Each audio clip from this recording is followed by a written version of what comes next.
talking about addressing the red flags in my residency application. So, this blog post looked at the concept of red flags and tried to explain them in the way that would be positive, but at the same time was real, told the facts without removing anything, without hiding anything that happened, but then also saying how I grew from the experience. And I'm sharing this with the community because I want to share that everyone's journey is different. And even if there are certain challenges or struggles that you undergo, it doesn't mean that you can't be successful. In medicine, sometimes that means matching and going to residency. That is kind of the next step, but it can be really in anything. As long as you tell your story and you tell it from your heart, that's what's important. Everyone is different. And so, specifically looking at residency, with the advent of when COVID-19 happened and then STEP also went pass fail, the ERAS system made some pretty significant changes, specifically in my residency application, the 2023 application cycle. Most notably was this box that was titled Impactful Experiences. It had 750 character limit with spaces. And some suggestions they included that we could talk about included family background, like if you're a first generation college student, or I also want to say first individual in your family in a STEM career or in medicine, like mine. Financial background, such as you come from a low income family, you work to support your family growing up. Work study programs for college. I also want to talk about if you did the Pell Grant, that's huge and you should include that. Next is community setting, whether you grew up with food scarcity, poverty, where there was heavy crime, there's lack of access to medical care. They said it was important to talk about that because that makes you better connect with patients. Educational experience, for example, if you went to a college or just grew up in an environment where there was not a lot of options for academics, limited access to advisors or mentors. And then other general life circumstances, such as loss of a family member, serving as a caregiver while working or in school. And I've been recommended by multiple residency advisors and directors that this could be a great place to also address some red flags that could also be positive experiences that have impacted my life and impacted my own journey. So, for example, my red flags that you could say would be failing course exams, failing step one, having to retake them, experiencing disabilities and health problems, taking a leave of absence. I definitely had my selection. However, at the same time, there are other things that can be considered red flags. And like I said, as long as you talk about them, the red flags doesn't mean that they're hard stops and prevent you from being invited to an interview. I've been very blessed and thankful that through presenting my application honestly, showing all my experiences, but it also stating that I've learned from them and I've gained a lot of critical skills that will help me as an individual, as a professional, and as a doctor, I've been invited to interviews and I look forward to hopefully matching into a residency program and being a future physician. Starting with the big draft that I wrote, show you how I kind of broke down and tried to figure out what is most important to include and what did I cut out that maybe I could share in another box specifically for the leave of absence, which I talk about in another podcast episode, episode 4, part 1 and 2, specifically part 2, because that talks about with residency in my personal statement. There are so many places. So here's me breaking down from my first draft. It looks like it was 707 words, 4,000 characters. So I need to break down to 750 characters. Let's see how I did this. My medical school years provided me with a transformative experience, granting me access to a wealth of medical, academic, and financial resources that proved invaluable to overcoming challenges that I faced. With the aid of the health insurance allocated by my medical school, I had the privilege of consulting physicians and specialists who were previously out of reach. It was during my second year that I received diagnosis and treatment for several health conditions I had unknowingly lived with, accepting them as part of my normal life. While these concerns did impact my academic progress, the most notable setback occurred during my struggle to pass step one, which ultimately led to take a year of absence. which in reality, it was kind of switched. Health conditions took a leave of absence, then step one. I think I edited that later. Going back to read. The realization of failing step one opened my eyes to the possibility of receiving disability assistance, which allowed me to obtain accommodations necessary for successfully passing the exam. This experience taught me a crucial lesson in seeking help and effectively communicating my own needs to ensure my future success. During my leave of absence, when I was studying diligently for step one exam, I found myself facing financial insecurity that resulted in significant housing and food concerns. These adversities had a profound impact on my living situation and academic environment. However, I refused to succumb to despair, demonstrating resilience in the face of financial uncertainty by working 3 jobs and utilizing government assistance to support both my family and myself. Unfortunately, living in lower income area meant we experienced a loss of internet access for several days, coinciding to take a final exam at a proctor's house. That was not fun. That was literally like the first or second week of COVID too, in COVID 2020 of March. That was horrendous. And I do want to take a step back. What happened is we were in a zip code that was lower income our first year of medical school. And so when COVID hit Chicago and they put everything on lockdown and everyone was at home, people had to do their work and school all virtual. Virtual means internet. So in our building that we lived in and just the area, too many people were using the internet and our internet stopped working. And it wasn't like we could use our cellular.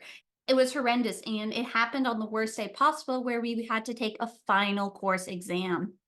It was so horrifying. And thankfully, we were able to convince the school to let us, both my husband and I say we were in medical school together up until my leave of absence. One of the proctors invited us during COVID to her house. We went to her apartment. I did mine in her living room, and I think Jonah, my husband, did it in her sunroom. And we took our final exams in that. Not even in our own place, just sitting down in someone else's house we had never met before. Yeah, that was one of our experiences. Going back. Determined to find a solution, I arranged to take my exam in proctor's house. Okay. Seeking a more stable living environment, we actually returned to Colorado and temporarily resided in my husband's parents' home alongside 2 of their siblings, which one of them was an adult with special needs. Due to limited space, I lacked a dedicated room for attending virtual classes, finding myself studying either in the backyard or in the living room, depending on the whereabouts of the family members. Oh my goodness, that was so difficult. Also taking a step back from my writing and just remembering going through the first couple months of COVID, where we know in Chicago we have lost internet, so we can't study. There was a lot of violent protests and a lot of crime happening during that time, so we were so thankful we got our 2 dogs in the car. We drove all the way to Colorado. It's about an 18-hour drive. We do it once a year. We do it during the holidays every year. We're about to go next week. And living in that house with, let's see, both of his parents, his sibling with special needs, then us. So that was 7 individuals in a small home. Plus we had our 2 dogs, plus there were 2 other dogs. So there was 10 organisms in that small home. Plus, there was always a caregiver, a physical therapist, someone that would come in to help my brother-in-law because of his disability. So it was a very packed house. Now imagine everyone working from home, studying from home. It was a lot. And definitely, I don't know how I was able to pass all my first year medical school courses, but I did it. It was hard in that environment, but yep. Whew. Okay, going back. Eventually, we managed to secure a new rental home back in Chicago. However, this new resident presented its own set of challenges. The basement contained black mold and asbestos was discovered in the attic. The air conditioning and heating systems frequently malfunctioned, and we were forced to confront the presence of insects, ants, and flies, tons of flies, as well as rodents inside the house and outside, rats and mice. One unforgettable incident involved discovering two mice atop a homemade pizza that we had left to cool. When we reported this issue to our landlord, we were met with callous dismissal as he insisted such occurrences were normal for Chicago and advised us to avoid leaving food unattended. And I'll step back again. This is me just putting down in the shortest way possible all that we had to deal with during the beginning of COVID. There'll be a lot of traumas, a lot of memories from that house.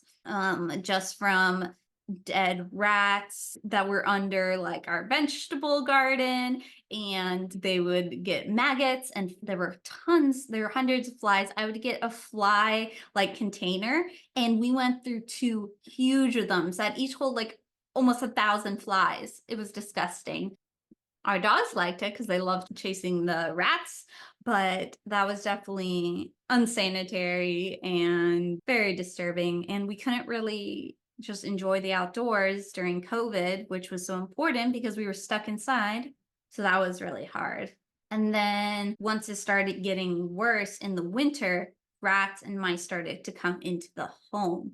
They started laying nests in the walls, and our husky would like put her nose under the dishwasher. Like she would just sit there with her nose, and we just knew there were probably mice running back and forth that she would try to catch and then wouldn't. Sometimes she would catch them. That would be gross. Yeah, that was a really hard time. I put it down here to really just show like all the stuff we went through during medical school. So again, what's your story? Share your story. Okay, going back. During the coldest months of winter, our furnace broke down and the landlord refused to address the issue, which left us enduring in freezing temperatures for almost an entire week, which is illegal. We had to bring the city involved. And once the city was involved, then he fixed the heater. But we were at our wits' end. We were like, enough, we have to break this lease. Ultimately, we were compelled to break the lease and relocate once again. This demonstrated how my husband and we have moved every 9 to 12 months. Every single year we've been together since our senior year of high school, moved to a different location. And from a psychology trauma perspective, that's a lot of trauma to be able to, for your entire environment to change, for you to get used to where your grocery stores are, where you're going to put your clothing, reorganizing everything, all that stress, boxing, unboxing. That's a lot of stress. This marked the fourth move during our medical school journey. And this was second year of med school, 4 times. Yes, it was during my second year of medical school during my leave of absence. This marked the fourth move during my medical school journey, further compounding the challenges I faced while striving to maintain my academic progress. To cope with our financial difficulties, we were even forced to sell our car, our many personal belongings, fundamentally challenging our perception of what possessions are truly necessary for a fulfilling life. In the last episode, part 2, I talked about the hierarchy of needs, and it really challenged us to figure out what is bare minimum, what do we need? Can we do one computer for both of us? We determined that wasn't possible, so one of us had an iPad, one of us had a computer, and we would switch off. A lot of our plates and cups, as they broke throughout the moves, we couldn't replace them. So we would definitely use different types of plates for bowls, just typical low income living, having a fun time on Facebook Market, selling our vacuum cleaners, just different odds and ends in the house. Purchased ourselves or been gifted, and we're worth anything of money just to be able to survive. I talked a little bit about that in the leave of absence last episode if you want to read that, but I'll go back. How I'm explaining my impactful experiences in my story. These formidable struggles compounded by the backdrop of COVID-19 pandemic and the demands of my second year of medical school, which imposed significant stress and disruptions on both my daily life and academic pursuits. Okay, so this really shows all the stuff that I just talked about. If you take a look at the big picture, this really kind of shows holistically why I ended up taking a leave of absence, because all these traumas, all these stresses were really impacting my mental health and my physical health. And then all during this, I'm also getting diagnosed with endometriosis and anxiety and trying to treat them through surgery and medicine. And it makes sense how things boil. Even though I was boiling the frog, it had to happen. I had to take leave of absence. And even if that was going to be a red flag, I didn't have another option.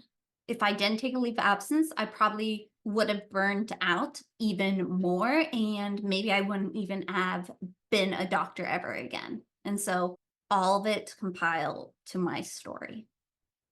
Let's keep going. Nevertheless, I found the strength to persevere. So this is where I'm talking about all this stuff has happened.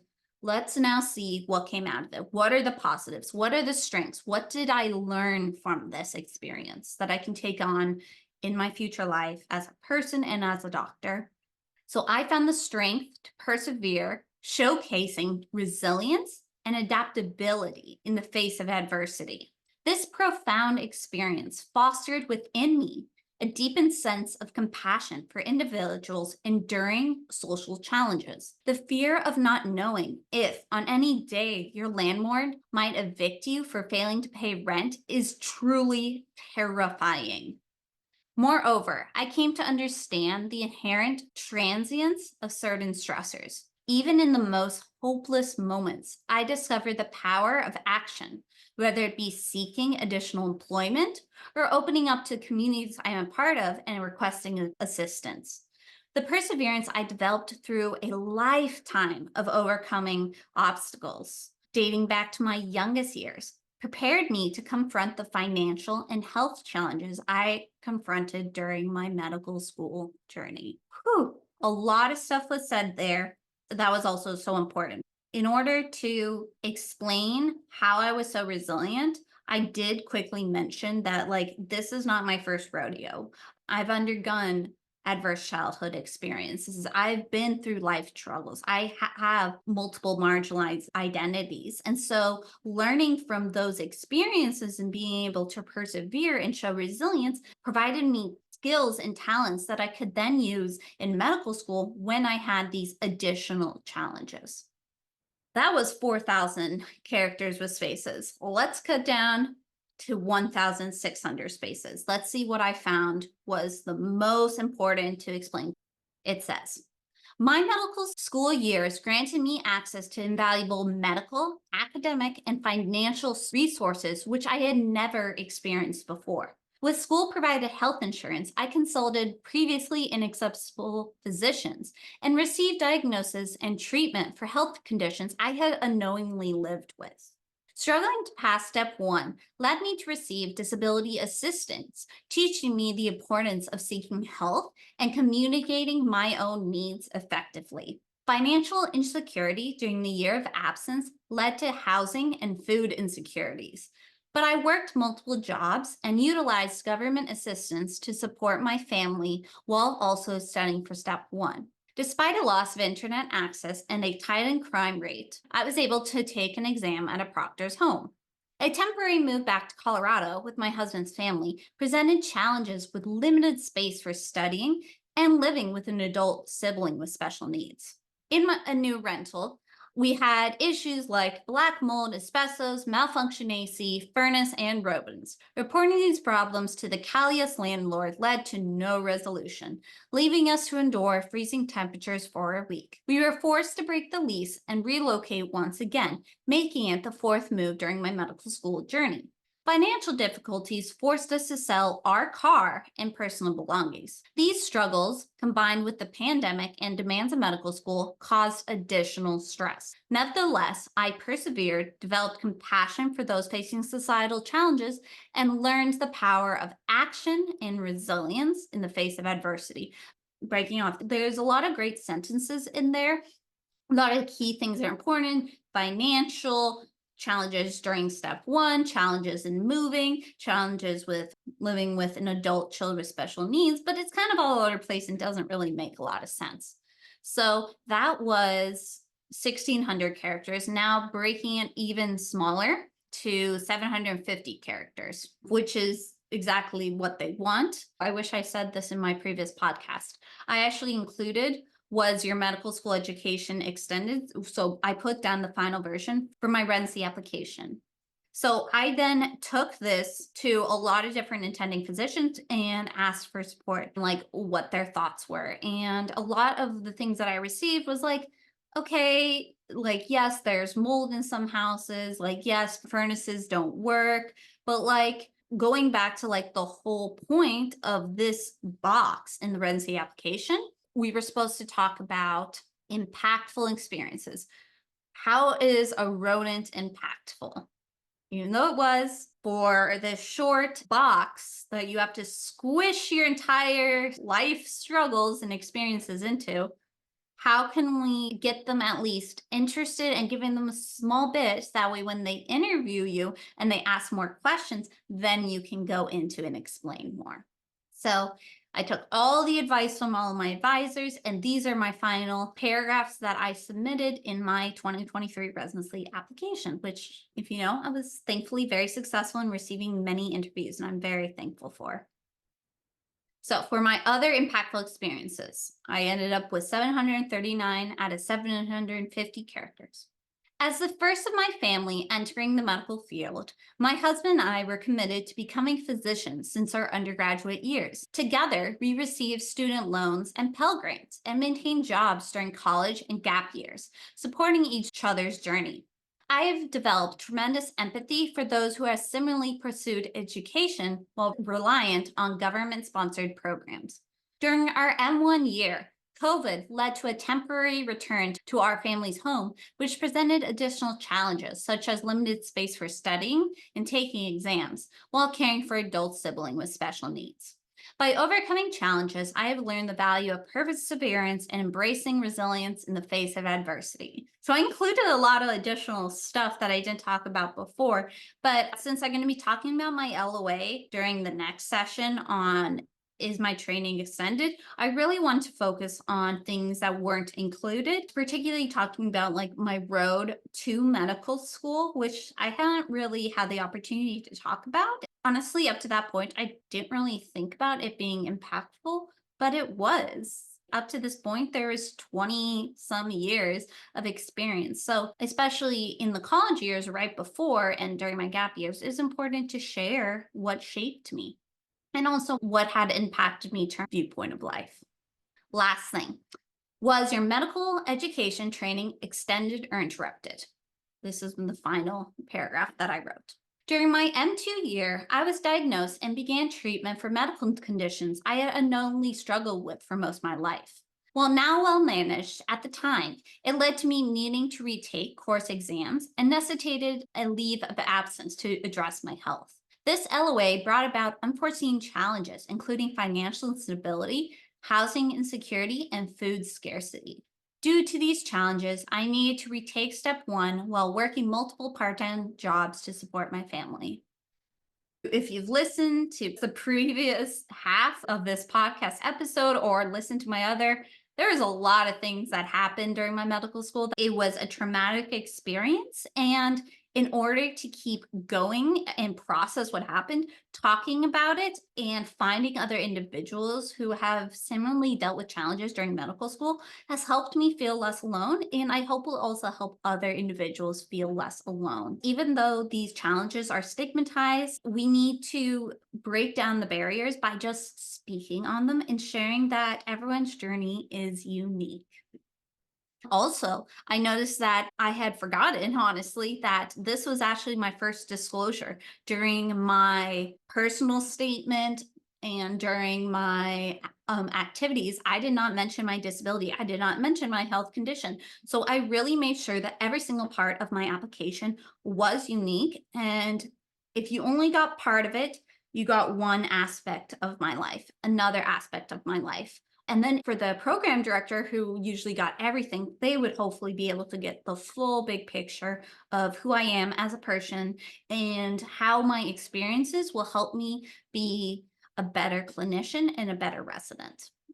So this was actually the first time I self-disclosed my illness. Notice I didn't specifically state what my illness was because the reality is that you don't have to. I also didn't have to self-disclose. However, through talking with a lot of my advisors, it was going to be most beneficial to explain my leave of absence, really explain the mental and physical health that I dealt with, because hopefully some physicians would be more accepting to it. Now, I want to say not all of them are, and especially not all specialties are willing, are excited about disabilities or excited about health conditions, but at least the ones that I applied to would hopefully be more willing to talk about it and see it as a positive.